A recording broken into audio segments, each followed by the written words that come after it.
Hello everyone, welcome back to The Exchange. Today we have again two women on the show, two philanthropists and just amazing people. Hello. Hello. Hi. Rebecca and? I am Priota. Priota is, I would say, a very famous person, not just in Bangladesh but in the Australian community. She is known for being a flag girl. Is it correct? Could you please elaborate? What does it mean? The Flag Girl, actually, I founded it 12 years back when I was told that women should not be traveling by themselves and we should only travel after we get married and our husbands will take us everywhere. So I had to fight that system because I watched men in my family travel the world and they did not have to be accompanied by anyone. So one day just fled away from home and started traveling and seeing the world and created my own platform where I would encourage women to travel. Predominantly women from Bangladesh? Pretty much all over the world. Yeah. We have common challenges when we talk. But are we talking about the women who have particular religion beliefs or in general all of them? In general, I think I felt regardless of which nationality you belong to, I think the families tend to worry about women far more than they worry about men. Yeah. I'm talking about the younger age. So, definitely some parts of the world are more challenging than the others. Okay. Could you share with us what steps you took to actually promote this message? Which steps? Well, it was pretty unplanned. Started with my own rights, started with making a difference for myself, and then I shared my journey online in different social media platforms where people started watching and following, and the word spread pretty quickly because I was raising the flag in different places, a few other women joined in my travel journey, and that's where we started and continued. I wanted to go more towards the grassroots people, and that's when I realized that maybe I, coming from a very liberal family, my challenge is just to travel, but there are people who are struggling to even get out of the house after a certain hour of the time, right, in evening. Or, traditionally it's thought that girls are supposed to play with dolls or kitchen sets at home and the boys are supposed to play. So it was not about just getting out of the house and out of the country. It was more to stepping out and what is your role as a female, or what are the roles of gender. That's where the Flag Girl initiatives started expanding, and then we focused more towards women in leadership, sports, and we wanted to create that awareness amongst young girls because that's the age when you start developing your mind.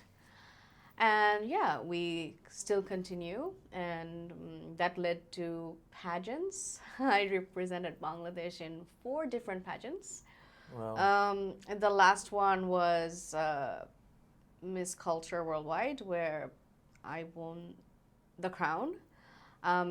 Easy said than done. I just traveled and I went to pageants because it sounded fun. I wanted to go and enjoy hotels, friends, make new friends. I don't know, free trips. But the minute you wear the sash, my first trip was in Malaysia, and in Malaysia, I think you guys know there's a lot of Bangladeshis who live there. If you live in a hotel, majority of the workers are from Bangladesh. So the minute I wasn't my name, I was Bangladesh, well, things went different. I did not expect the cheering, the support, the emotional value of it. Back then in 2018, I'm talking about like hardly 2 or 3 girls were going to pageants. Not as much as right now, right? And in the third one, when I was just like free trips after free trips and fun, I remember someone from, should I name the country? Yeah. You should. Okay, I remember the president of, if he's watching, the president of... Let's him watch. Let's make him watch. Yeah, so I'm calling you out. So president of Miss World Sweden, he had a few franchise. You're from Pageants, you'll be knowing. So he told me like, what are you guys doing here? You guys never win anything. So I took it really personally. I was like, wow, he did not say that. And he's like, yeah, you guys just like, you know, you girls from the Muslim countries, you just come to Pageants to eat or something. Wow. I was like, I'm gonna go home and do my homework. And then I went to the Philippines, trained myself. I went to India to train myself. Okay, and then suddenly, because they never, you know, there's so few girls who are going, like 3 or 4 of us was going to different pageants. So we are getting invited from every pageant, right? And I was like, nah, I gotta do this strategically. I have to win the day. It's 16 December. It's the victory day of Bangladesh. I need to get the victory that day. So which pageant has the grand finale on 16? So I found something in Zimbabwe. I'm like, yes, I'm going there. And I'm like this crazy, crazy person who plans nothing and just does whatever, you know. And to be honest, I came Zimbabwe. I was giving my 100%, but there was this like swimsuit round. I know that's gonna happen. I'm not gonna get much score because Miss Russia's 6 feet. She's so beautiful, and I'm just like overthinking stuffs. And the minute they said the swimsuit round is cancelled, and I know the win is for me. Because, thank you, there's some magic up there. It's a hint. And you know, when I went to Philippines Philippines is dead serious about their pageants. They've got 3 Bs: basketball, boxing, and beauty pageants. Serious. They you know, when we were young in Bangladesh, in South Asia, we're like really studious, studying, coaching for exams. It's very important. In Philippines, that's how the mothers take them to coach for pageants. Like they're that serious. And when I went for training, I never wore 7-inch heels in my life. Never. I go there, it was my birthday. There was a plane crash or something in the airport in Manila. And we were stuck in the sky and in Thailand for 1 or 2 days. I thought the first day of camp, if I come at 11 p.m., they're going to be like blown away by my commitment, right? The South Asian mentality. They're like, wow, 11 p.m. I go there at 11 p.m. in the camp. I kid you not. Every girl is walking. Every mom is sitting with like the food, feeding the kids. They're going back. They're walking. Everyone in 7-inch heel, in bikini. And my trainer looks at me like, oh, good, you came. Wear the shoes. And I'm like, 7-inch. I've never worn this in my life. I never worn bikini in front of so many people. What's going on? But that's how they like get rid of the, you know, shyness and, you know, like the consciousness of how I'm looking and all that. If you're doing this every day, then you don't care anymore, right? So I wear it, I walk, I fall. One of my friend wants to come and help. They're like, nope, she's gonna get up on her own. I'm like, how do I get up on my own? I've fallen down. And they click something here. I don't know what they click, like something like there. Done, you get up. I'm like, I actually got up. I don't know what they clicked here. I don't know, but they popped it back in. Yeah, and they gave me those shoes before the pageant and said, continue wearing this. I'm back in Bangladesh thinking, oh yeah, this is gonna be smooth. And I fall in every place, and I end up breaking my ankle. And oh my gosh. And I went with that broken ankle to the pageant. In December. Yeah, in December 15th. And won. Yeah. And the day I'm supposed, like, you know, the grand finale, I think my middle flight was Dubai. And I didn't know I got myself a Panadol because I know I'm going to be in pain wearing this heel all the time. I got the night Panadol. It's supposed to make you sleep. No. And the grand finale, I had 3 of them. So I just performed with everything blur. I just knew my dance steps. I knew my lines. I just knew things, but it's just blur. I don't know whom I performed for till date. You were drugged. Yeah, I was drugged. I drugged myself. So yeah, so that's pretty much the journey of the flag. Sounds girl. like this is the advice for any ladies performing. Drug yourselves and you have a high chance. The night Panadol, you won't have any anxiety. No. You won't have any idea what's going on. That's crazy. Wow. How did the community react when they saw you winning? To be honest, if you expect a reaction like Philippines or something, it was quite the opposite.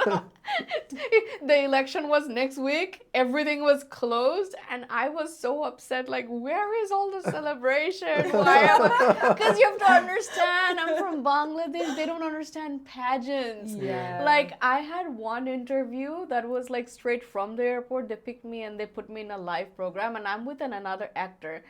And I mean, he could have asked me later on. If he's watching, the entire time in the live, he's just looking at me like this. Judging. To try to understand what did I actually accomplish. Like, where did it happen? Which one is this? Miss So you're Universe? just the most beautiful? Like, what does it mean? Like Miss World or Miss Universe? Because that's all they know, because the Yeah. Bollywood actors come from those two pageants, right? It's just like, I don't get your achievement. My son was doing the production for Avengers. That's the level I understand. Okay, sorry, haven't reached there yet. Like, no, it's a really big deal. Like, Yeah, it's so- a big deal. So the winning was more to aware people that there's something that exists called pageants. But also that it's possible to win. It is, but you know what? It's less of how people reacted, because it's so innocent. You know, they don't understand. But it was more with me and that moment. And I always wondered in pageants, when girls cry, I'm like, what are this? Why are they Yeah, crying? why are you This is doing like that? drama. You know how in some weddings people cry, right? I'm like, it's so childish. Oh, what is this? But when it happens to you, you get why. Yeah. The reason why. Were you emotional? Oh, I was a baby. I was crying like nuts. Because they announced the wrong before. Like, first they announced me as second runners-up, and I was just more than happy. I'm like, Yeah. I got flowers and a small crown, so good. At least I take something. It's not embarrassing. But the moment they said the winner, again, not my name, the winner, Bangladesh, and I just know I created a history for my country, and I was Yeah. like, are you sure? This time, because you said, yeah, check again. Because 2015 in Miss Universe, they called Colombia first, and then Yeah. Philippines. I don't want And to. then, yeah. It's kind of embarrassing, but it took me a while to understand. Yeah, there were a few sad incidents. Like, a lot of people, I kind of knew they didn't expect and accept. Accept is the bigger challenge. A small country to win. They were more There's a lot of rooting politics for. around it. Yeah, they were more rooting for the common names. Mm-hmm. Even the same thing happened this year when my girl won. Out of 50 countries, we did not expect. I was online full time as the national director. I'm nuts. Like, I'm just like, you have to be nuts to make a difference in the world. That's no other way. You cannot be sober and make a difference. Yeah. So I just, like, online I was cheering You're for not my on girl. Panadol. Yeah, and this time not in Panadol. And I am like, bring the crown, bring the crown. The crown is coming home. I just copy and pasting in the live program. Oh, really? Just spamming it. Just spamming From it. all your bot accounts. And none of the fans could cope up with me. I'm like, crown is coming home, crown is coming home. And we're watching it live. So I was like, I worked hard for this. This girl worked hard for this. She better be top 3. I was threatening her. You better be in top 3. Because that's, Don't come home if you're not. yeah. And then from 50, she's in 25. The whole group is celebrating online. I'm like, shut up, everybody. 25 is not celebration. Don't celebrate till 10. So 10, 5. And then one of the best speaker was probably Miss France. Or I forgot, Britain or France, when she was out of 5 and the 3 happens, and we're all like, hold on a second, how did Bangladesh reach 3? and then there were, you know, those fans, they're like, Bangladesh is cheating, the national director knew from before. Yes, she was saying it the whole time. She was saying this the whole time, this is rigged. I'm like, what the hell? I was just being me. I am like that. You're there with like dark magic, like. and my the girl who won, her name is Mohana. She was like, she told me later on, she was like, the way you are riding the crown is going, oh, I was embarrassed. Like, is she nuts? Like, everybody's like, is Like a she full nuts? stage mom. Like, Yeah, I say these days, like, please hire me for this, like spamming. I got so good at it. You know what? We actually can hire you for an event which is happening in a couple of weeks. Yeah. Wait, what is the event in a couple of weeks? What event? In October, 25th, 24th? You need a shouting. Oh, Yes. my event. Yes. Oh. Yeah. If you can just be on there botting my event, please. so I Yes! can win. Yeah, Rebecca is doing her event actually this month. Yes. Tell us about your event. So I'm doing Miss Australia Pageants. So, yeah, it's actually a pageant and they do 4 titles in the pageant. So it's Miss Supranational, Of course. Miss Cosmo, Miss Global and Miss Intercontinental. Right. So hopefully get one. I'm I was working like a national dog director for this, 2 so- of them. Global Really? and Intercontinental. Ah. Intercontinental happens in Egypt, right? Yes. Yeah. Yes. Excellent. And global is in Cambodia. Yeah, I knew there is something in common between two of you. A lot of people ask me about why I chose Australia as, to call it home. Well, the first word that I knew about Australia as a kid was mate. Oh, mate. Yeah. Yeah, I know that it's a country of kangaroos and mate, but like how much that word was to me is what I knew as an adult. So I'm very patriotic, and coming from a family of where my great grandfather was a freedom fighter. What I learned was Australia is the first country from the developed world, from the Western world, to acknowledge Bangladesh as an independent state. So when our liberation war happened back in 1971, majority of the Western countries, especially US, had backed Pakistan up, and no one would recognize us. And Australia, being our mate, a true mate, that the word that they stand for, has backed us up. So in December 16th, we won, and in January 31st, Australia, along with their allies, with Australia's allies, New Zealand and Fiji were the first from the Western world to acknowledge us. And not only that, that's when all the other countries of the part that was like afraid of risking their ties with the Western world started stepping up. And that costed Australia a lot, because they're, they are being different, or they're diplomatically risking with their allies in the Western world. And not only so, Australia has helped their mate, Bangladesh, to be introduced in the UN the next year. So from then onwards, if we talk about Australia and Bangladesh's diplomatic relationship right now, not only sports, we are very connected because of cricket, not only sports, but recently Bangladesh is one of those few countries, like I'll say top 10 or top 5, where students are coming the highest in Australia. And I, being a student, I really keep in touch with what's going on. And now we are in level 1. Level 1 is like we have created an impression of like being one of the safest to get a student visa in, or overall all sorts of visas in Australia. So that this friendship of Bangladesh and Australia, starting from the birth of Bangladesh till date, is like very beautiful. Wow. It's very easy to call Australia home because of that. Yeah, Wow. this makes So sense. beautiful. Thank you. All right, let's get back to your stories about pageant and being the flag girl. Question: you have the mission, with the flag, with empowering women. Like it's such a strong mission. I feel like it's a mission for life. You're not going to be giving it up tomorrow. In 5 or 10 years, again, you started this legacy 12 years ago, and I feel like you'll continue it. The question is, There's going to be an additional flag. will there be? From which country? This is home right now. Oh, very good. I'm just waiting for being permanent here, then Okay. Yeah. 2 homes. You can do it Excellent. again. Yeah, do it again. So good. Are you going to be visiting the same places you did before?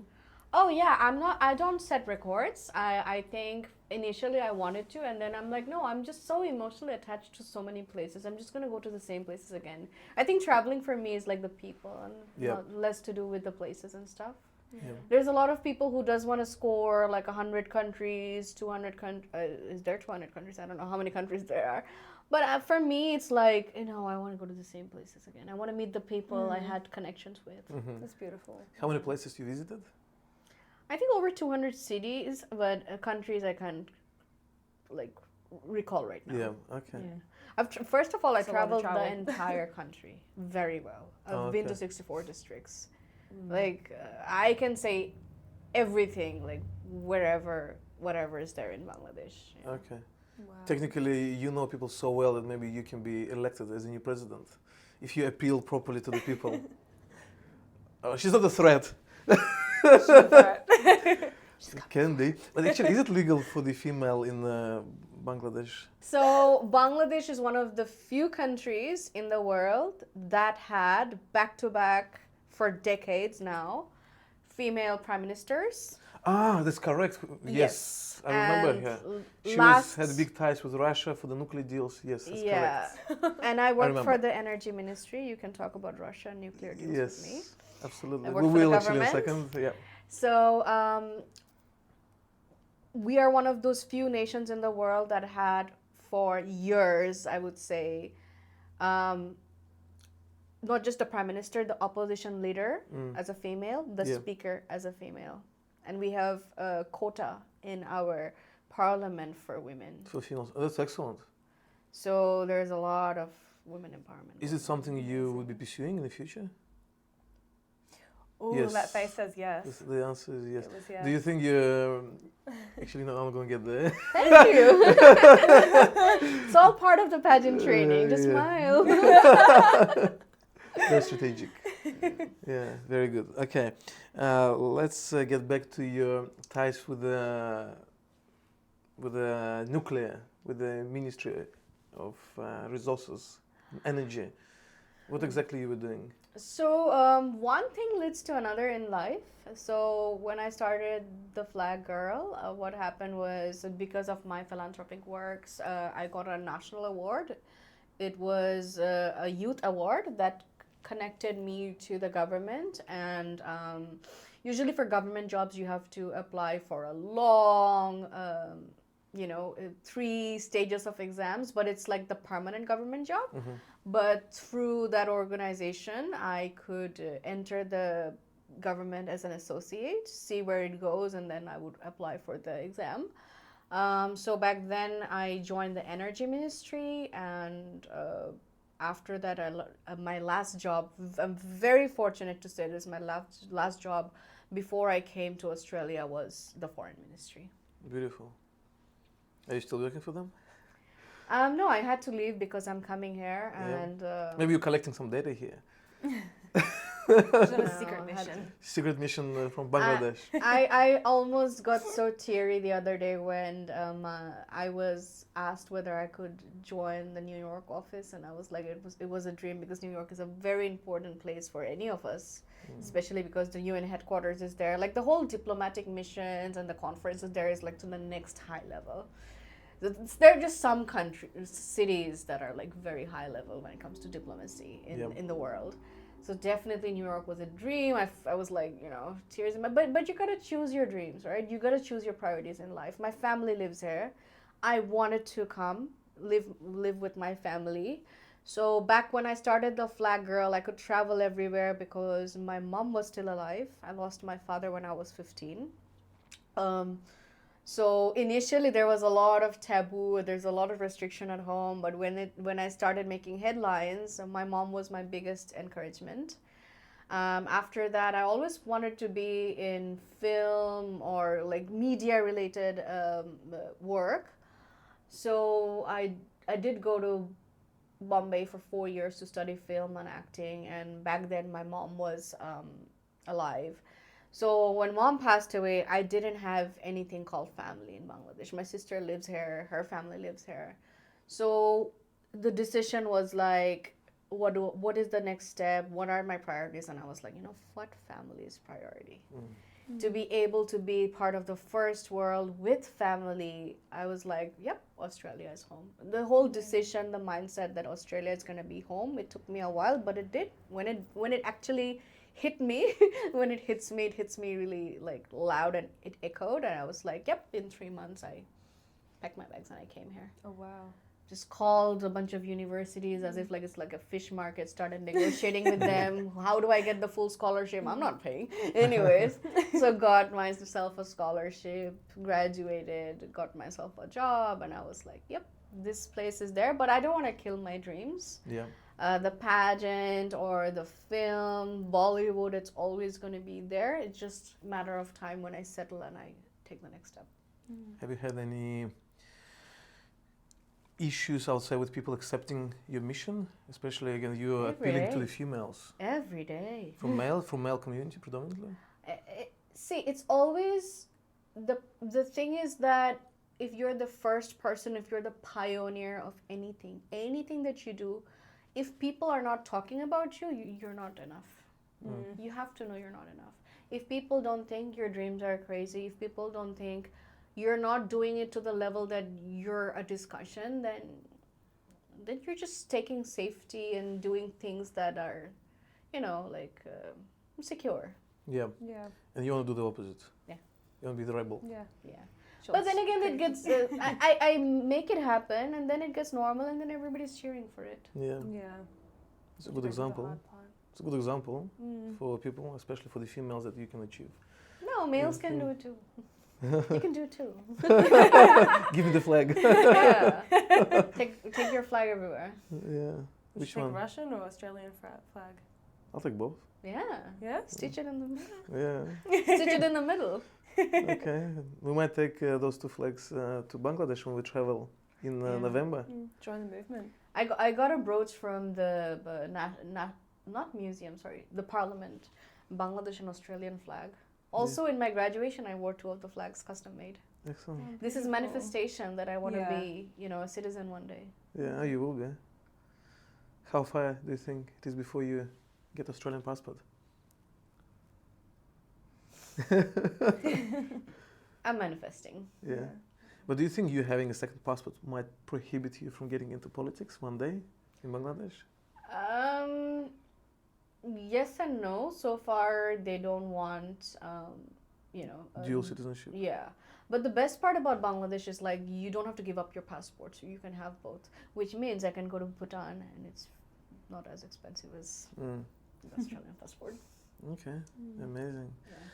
All right, just wanted to ask you, we have this mission of our charity in Bangladesh in November. Yeah. Do you think you will be helping us? How? That's the question. How? Online? Look, firstly, I think maybe spread the word again about the mission, what we're doing. And as you mentioned, you're working closely with orphanages, female orphanages. Maybe actually you can share with us what exactly you're doing with those orphanages, and we will brainstorm how we can work collectively. Absolutely. So you mentioned about the whole initiative is to do personal development, train them more about leadership roles and opportunities in the world. You're coming from the sensitization initiatives, right? You want to sensitize them of what's happening in the world and how they can learn better, know about things better. So yeah, it's a great first step, I would say, and I hope it continues. The thing about schools and reaching them is that surprisingly they are so warm, and the teachers, the admins, they're so cooperative. You're going to be surprised actually, like what you're preparing for. Like it's not enough. The love is not enough. Like the kids are so sweet and they're so enthusiastic. Like you're probably going to be the first person, I don't know, second person in their school that they've ever met. Like they barely met a foreigner in their life. So it's like whatever you're going to tell them during that time, I hope you'll do a good presentation and a homework on it. They'll just remember it for the rest of their lives. Yeah. But the main thing for us is, again, the trip which we took to Thailand, we don't want them to remember us. We actually want to be in touch with them constantly, if we can, again, ongoing support. Yeah, if we can again raise funds for them, if we can do some training permanently, create maybe digital materials, which they can have an access to. The digital material is going to be very helpful. Yeah. I mean, I initially, when I have very less time, I start from giving this exercise where I make them practice to think big, think bigger than the capacity. And like I make them do walk like pageants sometimes and just tell their name and what they want to be, because I always believe like sky is the limit. Is just it starts from the belief that you can be. So I always see that they have got very limited knowledge about professions. So when I ask them what do you want to be when you grow up, and then they'll say 4 maximum, like a police, lawyer, teacher, doctor. And I want to expand their understanding about professions. So I will pick up the phone and I say, who's making this animation, who made this phone, what do you think, who made this the plane that's flying, who is flying it? And then they start thinking about different careers, and I'm like, okay, how do you think you can reach this career? And then somebody's probably like upset. She's like, oh, well, I want to be a doctor, but, my mom and dad won't be able to, or like I don't have parents. And then what happens is like they want to know examples of things that happen that motivates them a lot. And I'm like, well, I didn't have my parents. I lost my dad when I was 15. I'm just like you, just like any of you. And then what I had is the willpower that I want to make a difference in my life. I want to start from here. So if you have what it takes and you're consistent, it doesn't matter where you're standing, which country you belong to. And I give examples of a lot of leaders, like I talk about Obama, his background. I spoke about Muslim leaders so that the girls can relate. I show pictures and I say, look, everybody has a story. Everybody had some hardship that they overcome. They overcame this far and they've reached, and then like when I ask them, now what do you want to be? And then like the answers are beautiful. Starts. Yeah. Do you find like the answer is very different after you've opened their eyes to everything? Yeah. Like it's just to break the fear. Break the fear that like, can I do it? Like why not? I always have this common line. I'm like, do you think they ate different sort of rice? We all ate the same rice. I bet Obama's mom cooked the same rice. When we went to Thailand, they were saying that the director we spoke to was saying they have the same problem there with the mindset. Yes. I am like poor, same thing, like I don't have... Yeah, this kind of jobs that they can have as well was very limited. Wasn't it? It was like working in a shop or markets. What else was it? There was like, they were the same thing, like 4 jobs that they could do. And the problem is the environment. What they see, that's what they think they will end up. There's nothing outside of that. And if you give them materials... well, it's a common situation anywhere. I felt the same in Australia. I didn't feel any different. That it's all about your environment. You think that's it. That's all that we're going to think about. It's everywhere. Any part of the world. Again, in the same place, there will be people cuckoo, nuts, thinking, okay, I'm going to go to Supra. Or I want to go to Cosmo and all the other pageants. I'm sorry. This is a bit really soft world and everywhere in the universe.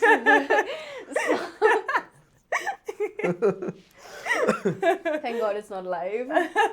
So we'll keep it. We'll keep it anyway. We'll keep it, it's good.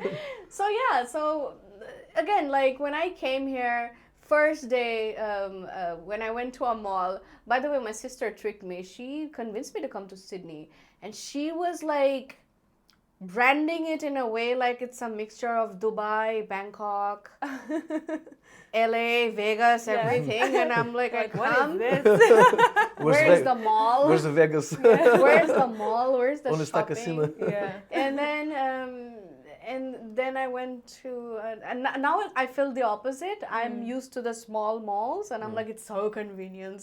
Now if I go to Dubai and Bangkok, and I'm like, Dubai mall is too big. So big. It's too much. I just need 2 things. I know where the shops are. That's actually how I feel in Dubai Mall. I feel like it's too big. Yeah. So I just went in. I was like, told my friend, you know what? None of them show a representation or multicultural.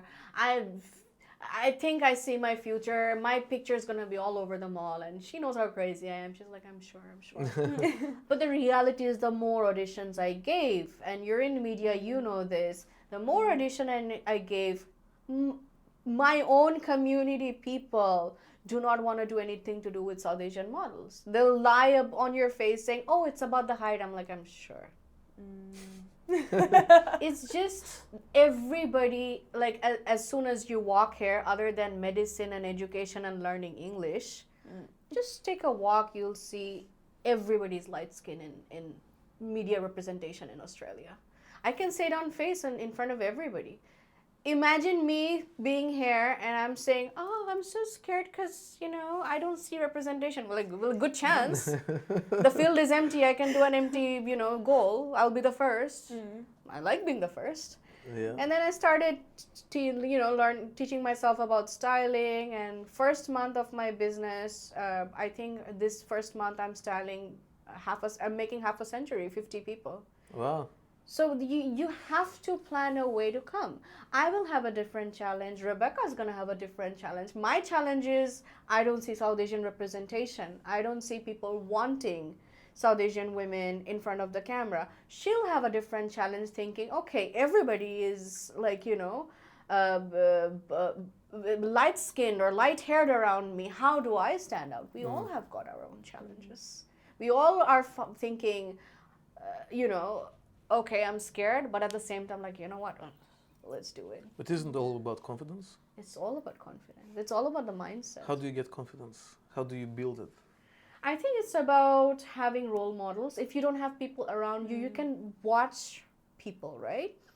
I would say Priyanka Chopra really made a difference in my life when I saw her winning the crown. I think the whole reason I was in pageants is because that girl who was 10-year-old watching Priyanka win, that day I was like, why is she the winner? She's like me. Wow. Imagine the 10-year-old girl who was fed mentally her entire life that I wasn't as light as the other girls, so I'm not pretty. Wow. I am seeing this girl darker than me. She won. I'm like, out of all the white-skinned girls, Miss Russia was there. Ukraine was there. How did she win? Wait, if she is beautiful and the most beautiful woman in the world, does that mean I can be beautiful? Like, we're bombarded everywhere with, now things are different. Now when you go to Bangladesh, you'll see different banners. But back then, it's all Western, posters, magazines. Like, where did she come from? Yeah, stereotype. Like, we never heard of Miss World or Miss Universe before that from South Asia. Yeah. And that's when, when I grew up, I'm like, you know what? I want these young girls to see me winning a pageant and thinking, okay, someone who looks like me is pretty. Okay. I think I am pretty too. I actually didn't even know that I am somewhat considered as beautiful all around the world till I started traveling. And really? Yeah. Because in my country, I am normal, an average person. I go to Singapore. This is average, apparently. I go to, in school, I'm like the skinniest girl, always being bullied, always called names. And I go to Singapore for the first time, and this one lady, she's like, is this brows for real? I'm like, yeah. Are you, hair real? Because in different parts of the world, they like different things, right? They think their features are not good enough. And I'm going to Sentosa Island in front of the roller coaster. I'm scared of the roller coaster. And the lady's just questioning, is your nose real? Is your eyebrows real? Are your eyes real? They're so big. I'm like, okay. Like, lady, I'm trying to breathe. Yeah. In Europe, in a hostel, 2 girls are talking about tanning. And I didn't even know being called pale is an insult. Yeah. I'm like, pale? If somebody says after a holiday, you look pale, I'm like, yeah. Yes. The fairness cream worked, and one girl is crazy. telling another one, you should get more tan, you look pale. I'm like, what's wrong with pale? And then they're worried. In pageants, before the bikini rounds, people are running and they're talking about tanning cream, and that's the first time I learned there's something that people put on as a tanning cream. I'm like, where's the tanning cream? Like, you think I need one? Yeah. Then I realized there's insecurity all over the world. Yeah. Every girl thinks there's something wrong with her. An Asian girl thinks her hair is too straight. Someone with a curly hair thinks her hair is too curly. Someone wants to be taller, someone wants to be shorter, someone wants to be skinnier. Everybody's complaining. Just be beautiful. What a statement. That is a statement. You know, I wish we could finish with that statement, but we still have other things to discuss. Yeah. This is not the end of our conversation. Okay, what is on the horizon? What are you planning? What is next for you? Apart of course, supporting True You charity. Coming from the family that I belong from, we've got 5 generations of journalists. My grandma was the first female journalist of Bangladesh. Grandfather and grandmother, they dedicated their entire life working for women's and children's rights. So it is something I'm born with. So social work will always be part of my life till the last breath I take. Even from my birthday, I just contributed to creating animal shelters in Bangladesh. Oh wow. Yeah, and then amazing. he helped in some rescues.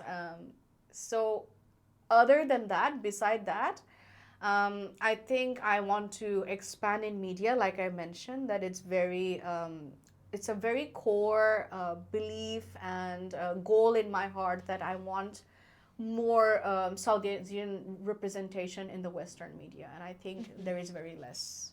Is there censorship in Bangladesh? Sorry? Is there censorship? There's censorship everywhere. How big is it? How bad it is?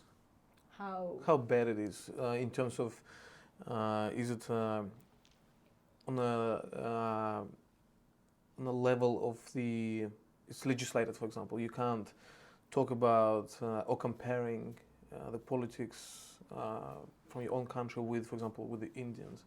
Is it legalized not to discuss something in particular? Or there is a freedom of speech, but still on the level of like people are scared to discuss something because they know they'll get in trouble? To be honest, because I come from media or I studied media communications, what I understand is we like to believe that there's something called freedom of speech. You can say whatever you want in front of the camera. I can say whatever I want. But then again, I don't know what's the consequence. We're talking about Bangladesh right now. Think about what just happened to Charlie the other day. What was he doing? He was just speaking. We like to believe that the Western world is extremely open about people's opinion. Were they? I mean, that's the reality of the world. You say something, you're getting deported in one country, and you say something in another country, you're getting jailed. So in overall, I think media is not free at all. It comes with a cost. Yeah.